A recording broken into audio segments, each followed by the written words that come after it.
돌아오는 6월 3일 화요일에는 새로운 대통령을 선출하는 대통령 투표가 있습니다. 우리나라 대한민국은 국민들이 선출한 대표자에게 권력을 이임하는 대의민주주의를 채택하고 있는데요. 여러분에게 있는 소중한 한 표 잘 행사하셔서 정말 국민이 원하고 또 많은 국가가 원하는 합당한 지도자가 세워질 수 있도록 여러분 기도하는 마음으로 투표에 참여해 주시면 감사하겠습니다. 또한 오늘은 새로운 6월을 시작하는 첫날 함께 예배하게 되어졌는데 우리 주변에 계신 분들과 축복하는 마음으로 인사하시겠습니다. 새로운 6월에도 은혜와 감사로 채우십시오. 같이 한번 인사하실까요? 여러분, 새로운 6월도 은혜와 감사로 채우는 성도의 삶이 되시기를 바랍니다. 저희는 지난주부터 젓가락이 잘 가지 않는 반찬과 같은 아모스서 말씀을 시작했습니다. 구약의 변방에 위치해 있는 성경 목록인지라 주일 설교로는 잘 등장하지 않는 본문인데 우리가 사도행전 말씀의 전반부와 후반부 사이 잠깐 쉬어가는 인터미션의 의미로 이 아모스 말씀을 4주에 걸쳐서 살펴보고 있는 것이죠. 제가 지난주에 아모스 말씀을 처음으로 시작하면서 이 아모스 말씀 전체를 압축하고 요약하는 4자리의 숫자 코드, 제가 패스워드가 있다라고 말씀을 드렸는데 여러분 어떻게 기억이 나십니까? 제가 어려운 질문을 드렸죠. 지난달에 들은 5월달에 들은 이야기를 6월달에 기억한다. 쉽지 않은 그런 내용입니다. 다시 한번 보여드리면 이 아모스 말씀을 압축하는 4개의 숫자 키워드는 8353이라고 하는 말. 지난주에 어떤 분 말씀을 듣고는 저한테 막 오셔서 제 정말 번호판 뒷자리가 8353이라고 너무도 좋아하시면서 돌아가신 분이 있으셨는데 다시 한번 이 숫자를 풀어드리면은 제일 먼저 있는 8은 아모스 1장과 2장의 말씀의 내용으로 북이스라엘을 중심으로 주변에 있었던 8개의 나라들에 대한 하나님의 심판과 경고의 말씀이 제일 먼저 선포되어졌습니다. 그 다음에 8353 가운데 3은 이어서 아모스가 북이스라엘에 올라가서 3편의 설교를 연달아서 하게 되어지죠. 아모스 3장, 4장, 5장, 6장까지 이어집니다.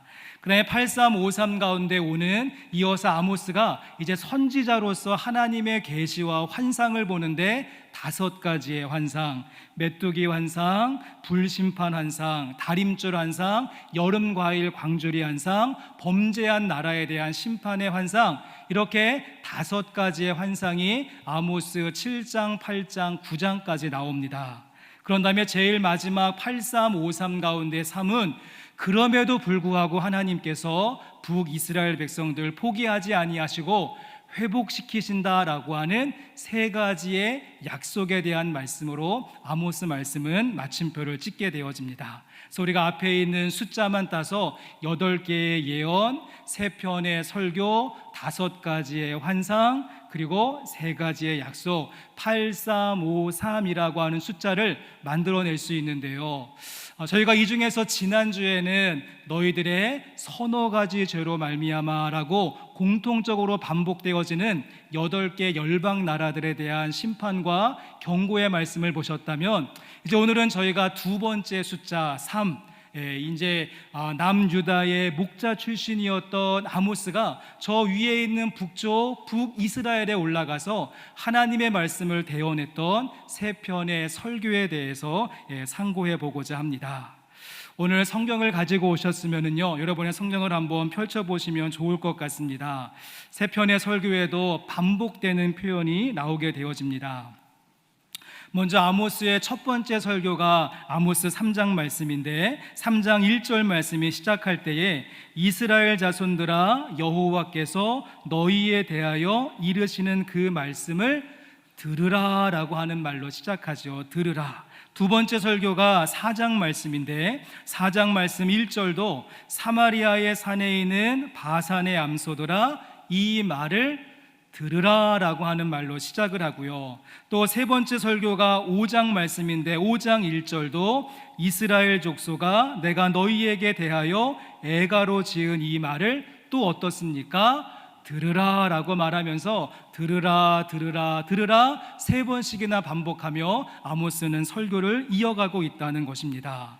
여러분, 그렇다면 아모스가 이상의 3편의 설교를 통하여서 말하고 싶었던 하나님의 메시지는 무엇인가? 하나님께서 이 아모스를 통하여서 들으라 들으라 들으라 계속해서 거듭하여서 말씀하시는 내용이 무엇인가? 우리가 오늘은 그 부분을 같이 상고해 보고자 하는 것이죠. 저는 개인적으로 아모스의 3편의 설교를 읽고 묵상하고 상고하고 이 말씀을 준비하던 중에 제 머릿속에 떠올랐던 하나의 이미지가 있는데요, 그것은 무엇인가 하면 오늘 설교의 제목이기도 합니다. 팥없는 찐빵의 모습, 소위 안고 빠진 찐빵의 모습이 생각이 났습니다. 이 찐빵 안에 들어가는 달콤한 팥을 우리가 안고라고 하는데요, 출출하고 배고프던 차에 김이 모락모락 나는 찐빵이 있어서 한 입을 탁 베어 물었는데, 여러분, 그 안에 아무것도 들어있지 않다면 얼마나 큰 실망감이 있겠습니까? 이렇게 우리는 무엇인가 정말 중요한 것이 있는데 그것이 빠져있는 경우에, 그리고 본질을 잃어버렸을 경우에 쓰는 표현이 팥없는 찐빵, 안고 빠진 찐빵이다라고 하는 표현을 쓰는데, 지금 설교를 듣고 있었던 북이스라엘 백성들의 모습, 한마디로 팥없는 찐빵의 모습을 가지고 있었던 것이죠. 우리 이제부터 한편 한편 아모스가 설교하는 내용을 한번 잘 들어보시면서 이들이 놓쳐버렸던 팥과 안고가 무엇인지, 이스라엘 백성들이 꼭 회복해야 되는 본질과 중심이 무엇인지 같이 한번 살펴보고자 합니다. 자, 가장 먼저 아모스의 첫 번째 설교를 통하여서 다음 슬라이드를 보여주시면 요거 말고요, 안고 없는 찐빵을 이야기하는데, 첫 번째 어떠한 모습이 팥없는 찐빵이었는가? 북이스라엘 백성들의 모습은 책임 없는 특권만을 주장하는, 책임이 결여된 특권만을 주장하는 모습이었던 것입니다. 그들에게 특권과 권리만 주장할 뿐 그들이 감당해야 되는 의무와 책임은 소홀히 하고 있는 모습, 그래서 팥없는 찐빵과 같은 모습이었던 것이죠. 우리 3장 1절과 2절의 말씀을 같이 읽어보시면 좋겠습니다. 첫 번째 설교의 핵심인데요, 3장 1절과 2절 말씀 같이 읽습니다. 이스라엘 자손들아, 여호와께서 너희에 대하여 이르시는 이 말씀을 들으라. 애굽 땅에서 인도하여 올리신 모든 족속에 대하여 이르시기를, 내가 땅의 모든 족속 가운데 너희만을 알았나니 그러므로 내가 너희 모든 죄악을 너희에게 보응하리라 하셨나니. 아모스는 설교를 시작하면서 가장 먼저 출애굽에 대한 사건을 기억하게 합니다. 애굽 땅에서 인도하여 올리신 족속에 대하여 말하기를이라고 하면서 이스라엘 백성들은요, 하나님의 특별한 사랑과 특별한 인도하심 속에서 애굽에서 구출되어지고 구원받은 백성이지 않았습니까? 또한 이어서 말하기를, 내가 땅의 모든 족속 가운데 너희만을 알았나니 라고 말하면서 하나님께서 여타 다른 민족들 다 제쳐두시고 이스라엘 민족만 특별하게 각별한 사랑과 남다른 관심을 주셨다는 것입니다. 주변에 있는 국가들이 부러워하고 시기하고 또 마음 아파할 정도로 이스라엘 백성들만 편애하시고 그들을 향하여서 많은 혜택을 주신 것이죠.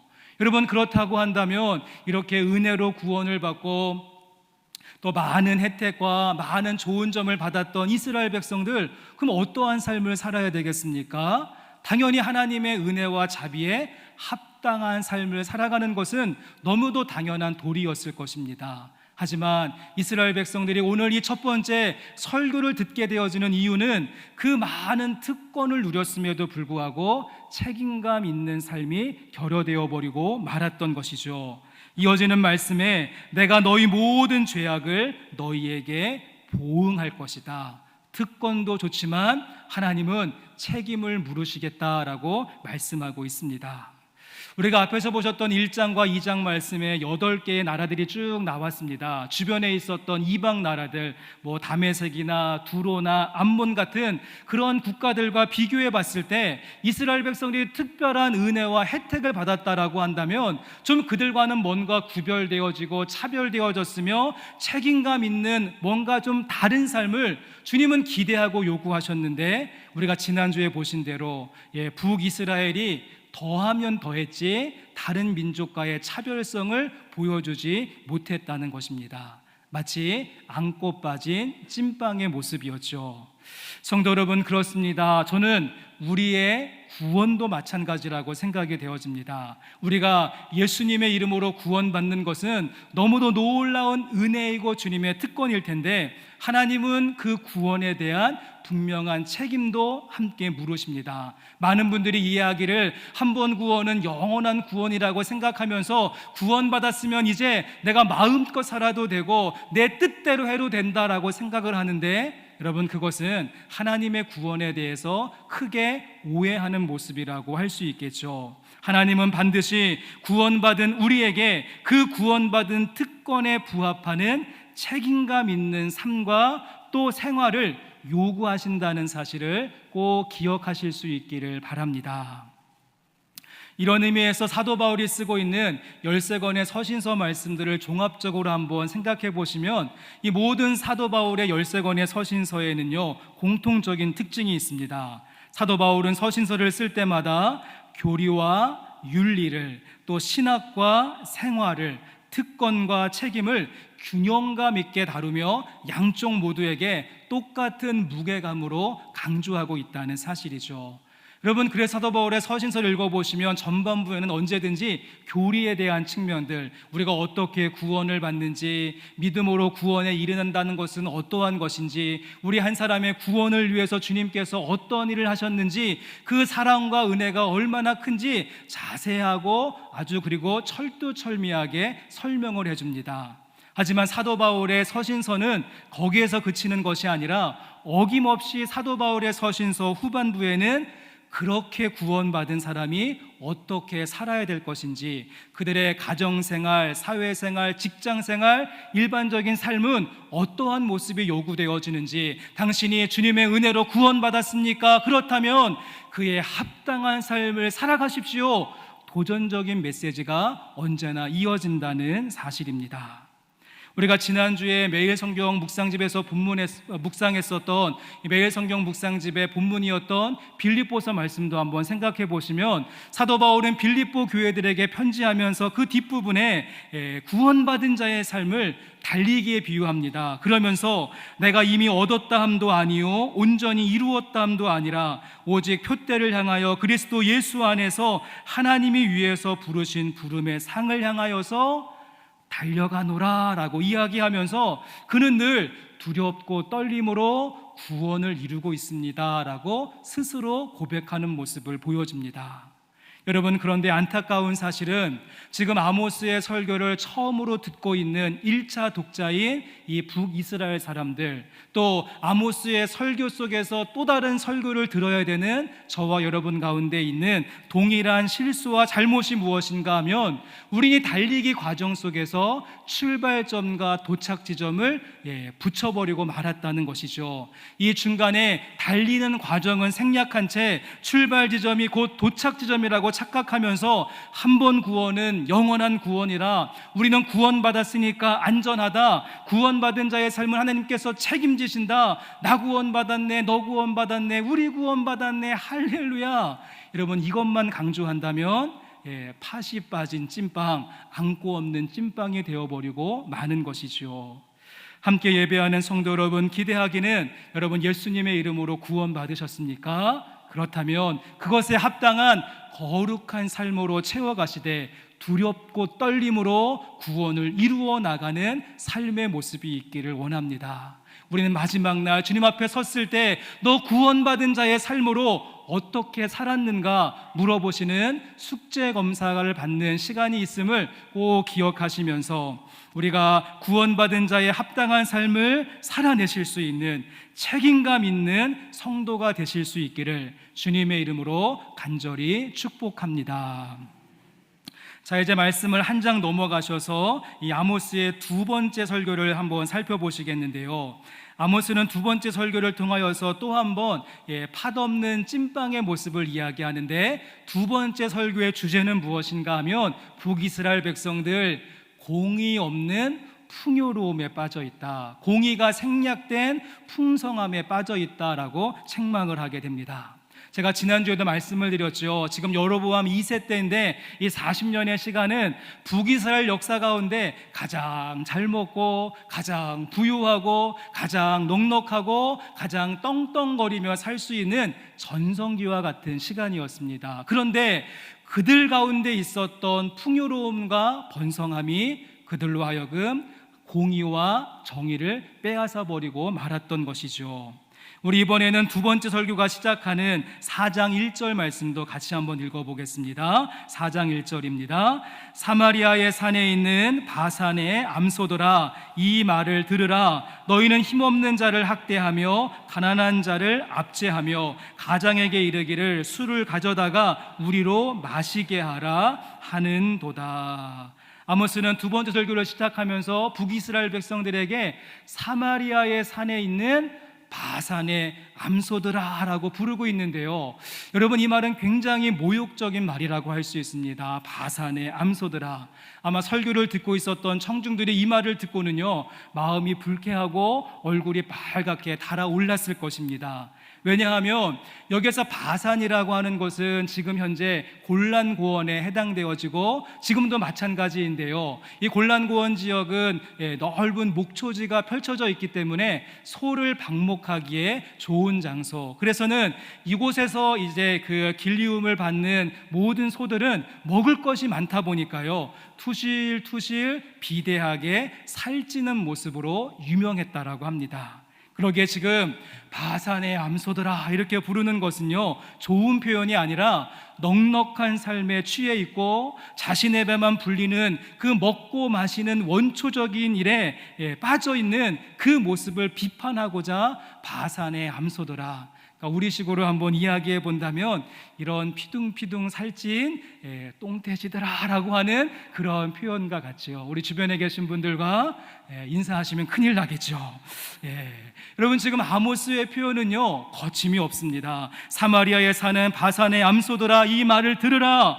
너희는 힘없는 자를 학대하고 가난한 사람을 압제하며 가장들에게 이르기를 술을 가져다가 우리로 마시게 하라. 불의를 일삼으며 착취하여서 얻은 것을 가지고 사치와 향락에 빠져있는 너희들의 모습을 비유해 본다면 바산의 암소와 같은 모습이다. 하나님은 정의를 쓴수고로 바꾸고 공의를 땅바닥에 던져버린 너희들을 결코 용서하지 아니하신다. 이것이 두 번째 설교의 포인트에 해당되어집니다.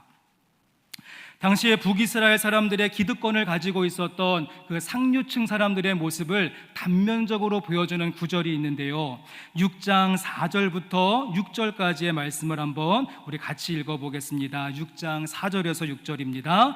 상아상에 누우며 침상에서 기지개를 켜며 양떼에서 어린 양과 우리에서 송아지를 잡아서 먹고 비파 소리에 맞추어 노래를 지절거리며 다윗처럼 자기를 위하여 악기를 제조하며 대접으로 포도주를 마시며 귀한 기름을 몸에 바르면서, 여러분, 이들의 삶이 얼마나 풍성하고 부유했으면 상아로 만든 침대에 누워서 늦은 시간까지 이렇게 자다가는 기지개표를 일어나고 오늘은 무엇을 먹을까 고민하다가 오늘은 양고기 스테이크를 먹어야 되나 송아지 뒷다리를 먹어야 되나 고민하다가 하루에 한 마리씩 잡아먹고 배가 퉁퉁 나오면 비파 소리에 맞추어서 노래를 지절거리고 어떻게 잘 놀 수 있을까 자기를만을 위한 악기를 제조하고 더 짜릿한 게임과 즐거운 게임들을 만들어내고 또 밤이 되어지면 대접에다가는 포도주를 잔뜩 담아서 마셔라 부어라 취하자. 그리고 지금 궁핍한 사람들은 굶어 죽고 있는데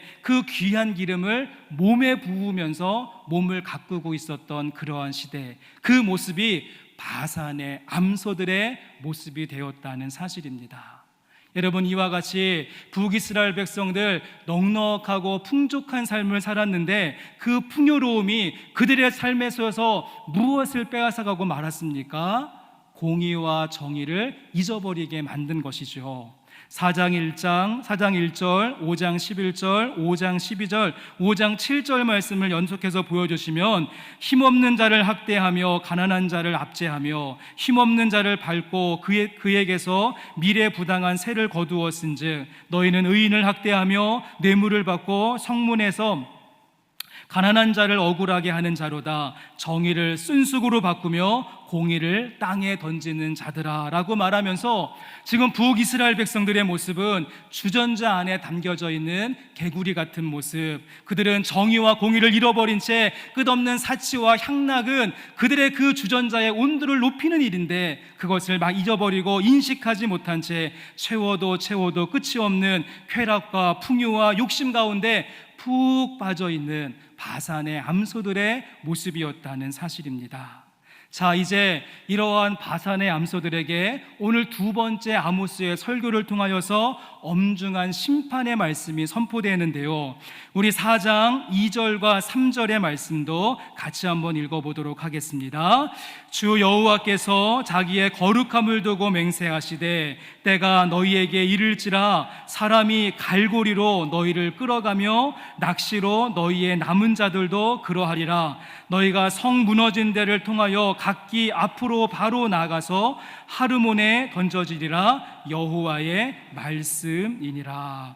여러분, 아모스의 설교는 강력합니다. 정의와 공의를 잃어버리고 지금까지 힘들고 어려운 사람들 갈고리로 찍는 모습이었다면 그 갈고리로 당신들의 등에 찍힐 것입니다. 있는 사람들이 더하다고 교묘한 방법으로 없는 사람들 것 낚시처럼 빼앗았다면 그 낚싯줄에 당신의 코가 걸리게 될 것입니다. 그와 같은 상태로 질질 끌려서 하르몬까지 이르게 될 것입니다 라고 경고의 말씀을 주고 있습니다. 하나님은 심은 대로 거두시는 분이시기에 주전자의 온도는 자꾸만 올라갈 것이고 정의를 쓴쑥으로 공의를 땅바닥에 던져버렸던 그 삶을 주님은 철저하게 심판하실 것입니다. 그래서 아모스가 가장 강력하게 외쳤던 외침은 무엇인가 하면 오직 정의를 물같이 공의를 하수같이 흐르게 하라. 그 유명한 말씀이 아모스의 두 번째 설교, 오늘 말씀을 배경으로 선포되어지는 말씀이었다는 사실입니다.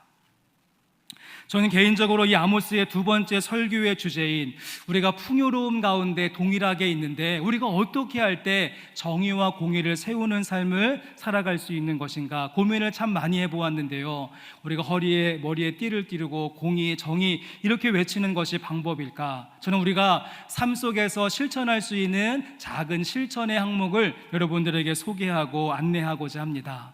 여러분, 혹시 윤리적 소비라고 하는 말을 들어보셨습니까? 윤리적 소비.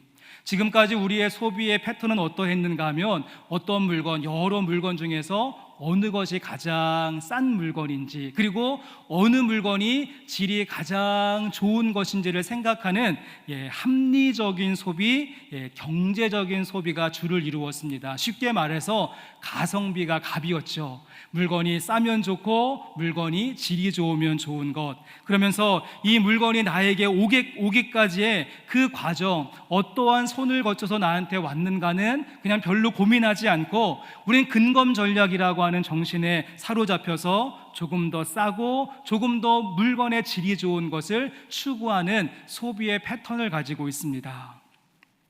여러분, 그런데 우리가 구입하는 대부분의 물건들은요, 선진국이 만든 거대한 다국적 기업들이 빈민한 개발도상국들의 노동력을 바탕으로 만들어지는 제품들이 많습니다. 그러다 보니까 그 노동력에 대한 충분한 대가를 지불하지 않고 대부분의 이익이 그 기업이나 중간에 있는 유통 과정에서 사라지는 모습, 예를 한번 들어본다면 우리가 자주 마시는 커피나 또 자주 먹는 달콤한 초콜릿, 그 원두나 그 카카오를 재배하는 노동자들이 있습니다. 우리가 구입하는 초콜릿이나 커피의 그 모든 그 값의 99.5%는 기업이나 유통 과정이 차지하는 것이고 그 노동자들에게는요 채 0.5%도 지급되지 않는 구조를 가지고 있습니다. 또한 상당수 많은 어린이들이 학교를 가지 못하고 생계도 때문에 하루에 16시간 이상 되어지는 오랜 시간 동안 노동에 시달리는데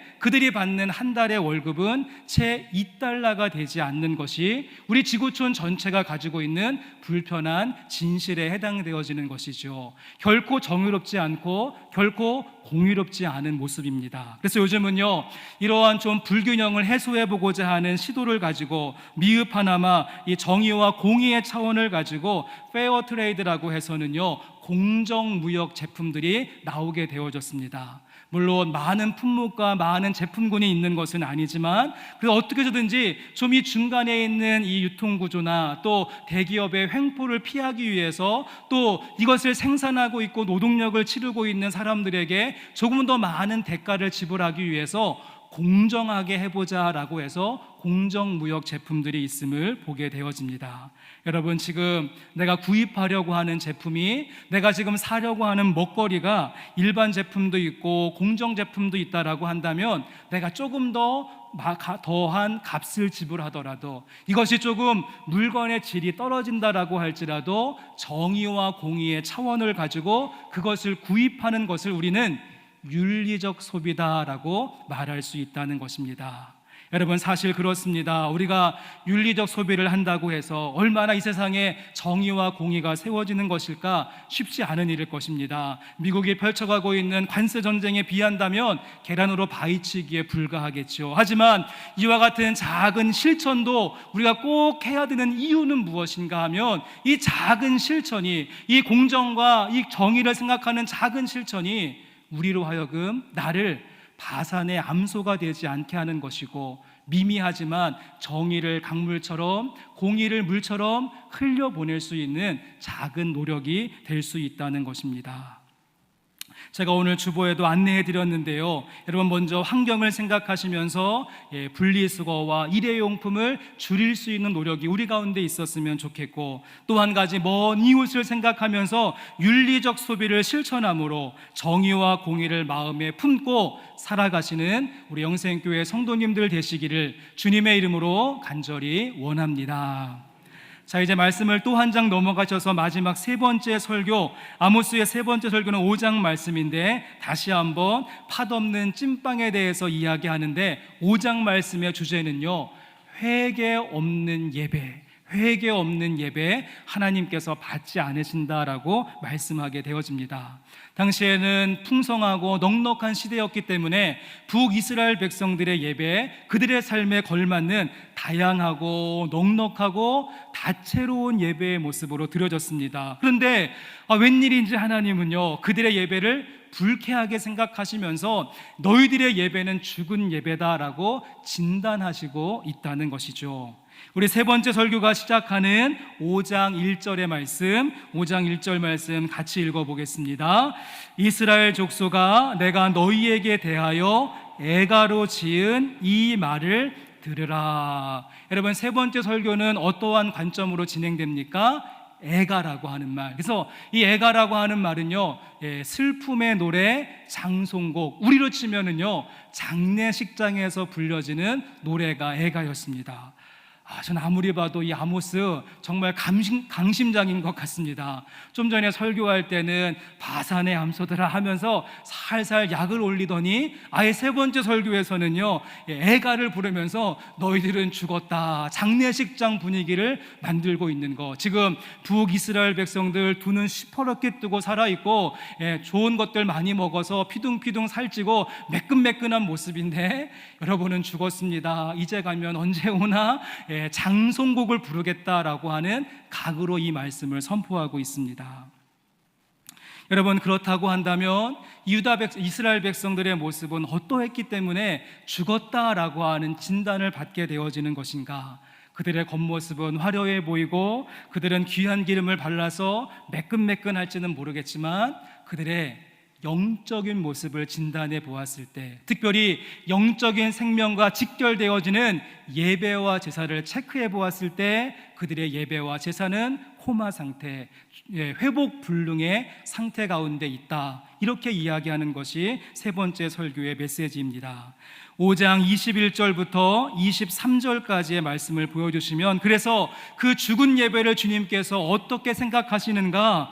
내가 너희 절기들을 미워하여 멸시하며 너희 성회들을 기뻐하지 아니하나니 너희가 내게 번제나 소제를 드릴지라도 내가 받지 아니할 것이요 너희의 살찐 희생의 화목제도 내가 돌아보지 아니하리라. 내 노랫소리를 내 앞에서 그칠지어다 내 비파소리도 내가 듣지 아니하리라. 말씀해 보시면 하나님의 감정 상태가 보여지는 동사가 계속 반복이 되어집니다. 미워한다, 멸시한다, 기뻐하지 아니한다, 받지 아니한다, 돌보지 아니한다, 듣지 아니한다. 아무래도 하나님 아버지의 심기가 많이 불편하신 것 같습니다. 하나님은 너희들이 그렇게 드리는 예배, 그렇게 드리는 제물, 그렇게 부르는 노래 받지 않는다, 발로 뻥차 걷어차 버리고 싶으신 그런 마음과 심정으로 하나님의 마음이 토로되어지고 있다는 것이죠.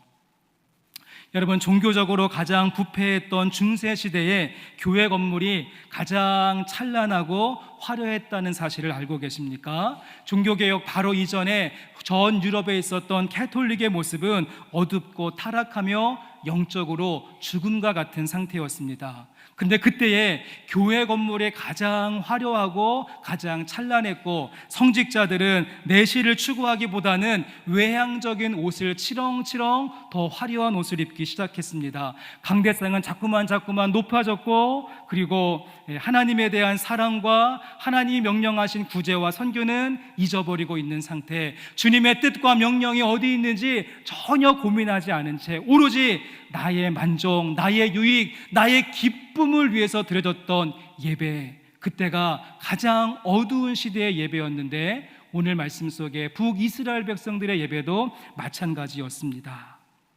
여성분들이 좋아하는 주얼리 가운데 진주라고 하는 보석이 있는데요, 이 모양과 색상이 아름다워져서 인기가 많은데, 여러분, 그런데 이 드물었던 이 진주가 어느 순간인가 값이 폭락하게 되어지고 굉장히 많은 공급이 이루어지는 그런 때가 있었다라고 합니다. 그래서 이 어떤 때 공급이 많아졌는가 하면, 일본 사람들이 이 진주가 만들어지는 과정을 보니까 조개 안에 어떤 이물질이 들어가고 그것을 계속 감싸다가 보니까 그 안에서 진주라고 하는 결정체가 만들어지는 것을 보고, 이제 섬나라 일본 사람들이 조개를 양식하면서 일부러 그 어린 조개 안에다가는 이물질을 주입함으로 나중에 꺼내어 보았더니 진주가 나오는 그런 일들이 있었죠.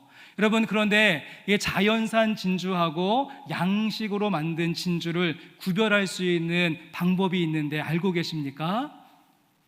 진주하고 오신 분들이 있으신 것 같은데, 어떻게 할 때 이게 자연산인지 양식인지 알 수 있는 방법은요, 이 진주의 엑스레이를 비추어 본다면 양식으로 만든 진주는요, 그 가운데 사람이 임의로 넣었던 이물질, 그래서 납덩어리나 유리 조각이 그 안에 있는 것이 보여지게 된다는 것입니다. 하나님은 우리가 지금 똑같은 모습으로 똑같은 자리에 앉아서 같은 마음으로 예배하는 것 같지만, 말씀을 통하여서 우리들의 마음에 비추어 보시면서 어떠한 예배를 드리고 있는지 보신다는 것이죠. 하나님이 중심이 되는 예배를 기쁘게 받으시겠지만, 이 드려지는 예배가 나의 만족과 나의 유익을 위해서 내 마음 우울한데 좀 위로함을 얻고, 내가 좀 성공하기 원하는데 나에게 복을 주시기를 원한다, 이러한 내 중심의 마음에 드려지는 예배는 주님께서 오늘 말씀과 같이 기쁘게 받지 아니하실 것입니다. 주님은 수가성 여인에게 말씀하셨습니다. 하나님은 지금도 영과 진리로 예배하는 자를 찾으신다라고 말씀하셨는데, 지금 우리가 드리고 있는 예배가 혹이나 안고 빠진 찐빵 같은 예배가 아닌지 돌아보시면서 소망하기는 전심으로 99%도 아니고 100% 온전한 마음으로 하나님을 향한 예배가 올려지는 우리 영생교회 공동체가 될 수 있기를 주님의 이름으로 간절히 소망합니다. 이제 말씀을 마치겠습니다. 오늘은 저희가 살펴본 말씀의 분량이 많았습니다. 3마리의 토끼를 쫓는 심정으로 간단하게 3편의 설교의 말씀을 살펴보았는데, 이들 가운데 있는 공통점으로 지적받는 것, 팥 빠진 찐빵의 모습. 그들은 책임 없는 특권이었고 공의 없는 풍요였으며 회개 없는 예배를 드리고 있었습니다. 여러분, 그렇다면 이 본질을 잃어버렸던 이 이스라엘 백성들이 다시 본질, 책임성과 공의와 회개를 회복할 수 있는 방법은 무엇인가? 우리가 함께 읽은 본문 말씀 5장 4절 말씀에 이야기합니다. 여호와께서 이스라엘 족속에게 이와 같이 말씀하시기를 너희는 나를 찾으라, 그리하면 살리라. 6절 말씀도 너희는 여호와를 찾으라, 그리하면 살리라. 8절 말씀도요, 묘성과 삼성을 만드시며 사망의 그늘을 아침으로 바꾸시고 낮을 어두운 밤으로 바꾸시며 바닷물을 불러 지면에 쏟으시는 이를 찾으라. 그 주님을 찾게 되어질 때 우리는 살게 되어지는 놀라운 역사가 있게 되는 줄로 믿습니다. 전 자꾸만 나이가 드는지 팥이 좋습니다. 그래서 빵을 고를 때도 팥빵이 자꾸만 손이 가고, 떡을 먹어도 팥구물이 좀 묻어 있어야 되고, 호빵도 찐빵도 앙꼬가 많이 들어간 것을 좋아하는데 하나님도 팥을 좋아하는 것이 아닌가. 여러분, 한 주간 동안 팥빵을 드실 때마다 꼭 기억하십시오. 내 삶에는 가장 중요한 본질과 핵심이 잘 자리 잡고 있는지, 소망하기는 책임감 있는 그리스도의 삶을 살아가시고 공의와 정의가 아름답게 만나는 일상을 채워가시고 회개로부터 시작되는 진실된 예배가 차고 넘치는 우리의 모습, 그 본질과 중심으로 채워지고 출발하시는 6월의 새로운 한 달의 삶이 되시기를 주님의 이름으로 간절히 축원합니다.